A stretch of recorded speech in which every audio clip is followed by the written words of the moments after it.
Guess who escaped from the madhouse?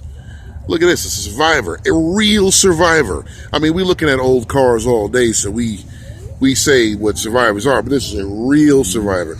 A real survivor. All right, let me show you something.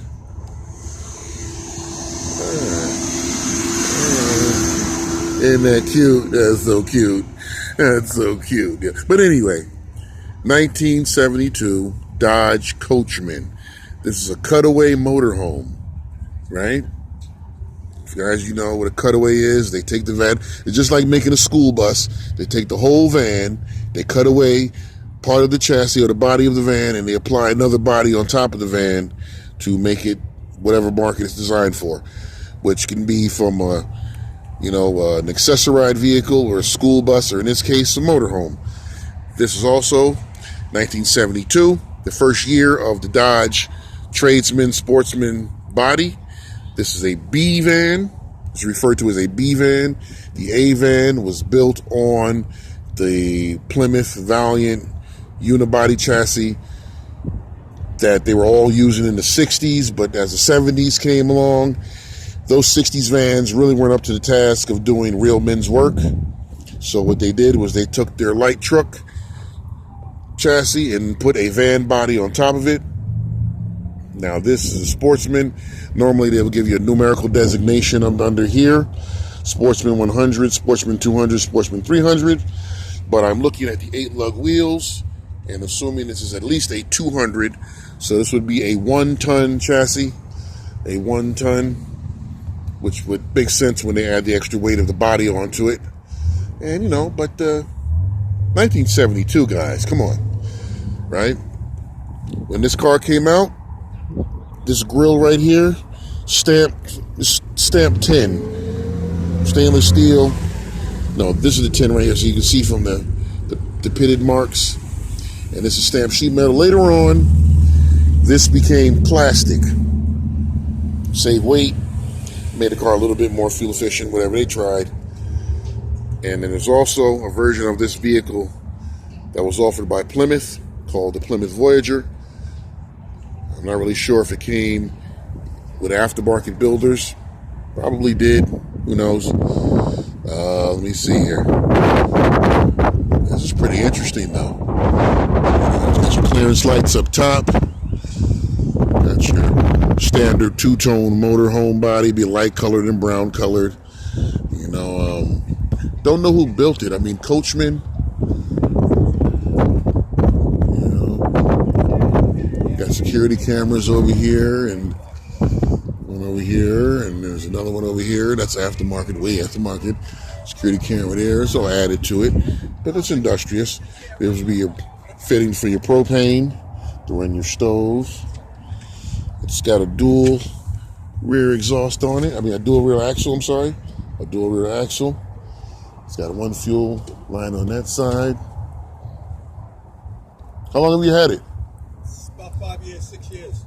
Right, yeah? Mm-hmm. Done a lot of work to it. Yeah. Yeah. You bought it locally, or? Yeah. It was kept on a farm. Right, right. And then the guy bought it from his aunt, and then from there, I bought it from him. Okay, all right. Yeah, you see a lot of them on farm vehicles as an extra residence for when the kids grow up. Correct. Right. Correct. When they become teenagers, they don't want to live in a house anymore. And they live in yeah, right. I see a lot of them. Yeah. And I have one of the original pictures from when they first got it. Yeah. Yeah. Wow. Yeah. What does it have in it? A 318 or 318? 318. Would you believe that? So that makes me think this was a Sportsman 200 because they put a 318 in it, and you got 8-lug wheels and a dually rear end. Wow.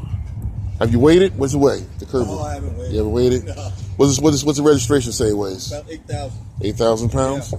Okay. All right. Yeah. And it runs great. Yeah, the 318 is a very reliable motor. Yeah. It can't be very fuel efficient, but No, but it gets you where you got to go. Right. That's the bottom line. Great. I see you put some cameras on there. All right. That's good.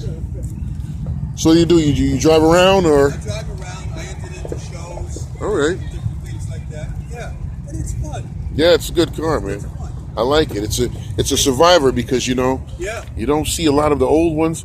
You don't know who built it, do you?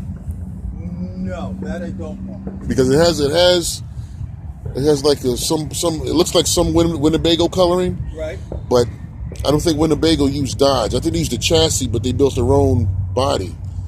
And then Itasca, I think, did Winnebago build? There was a lot of companies in the 70s. Correct. And a lot of them put out stuff like this. Yeah. Oh yeah. And then Yeah. they were making swimming pools also at the same time.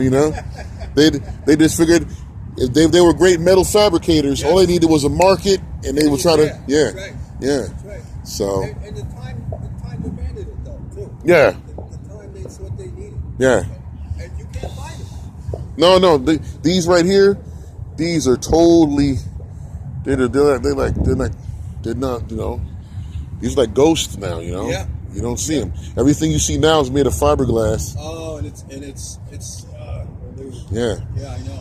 It's made of fiberglass and it doesn't age well. No, not at all. No leaks.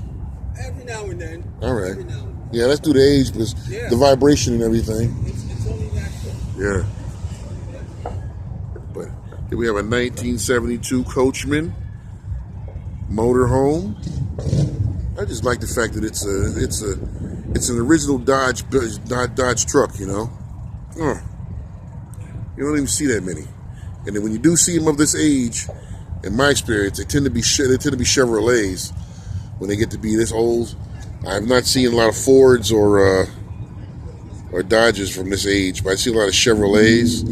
But then again, they don't have the huge motorhome chassis on. They got something more slender.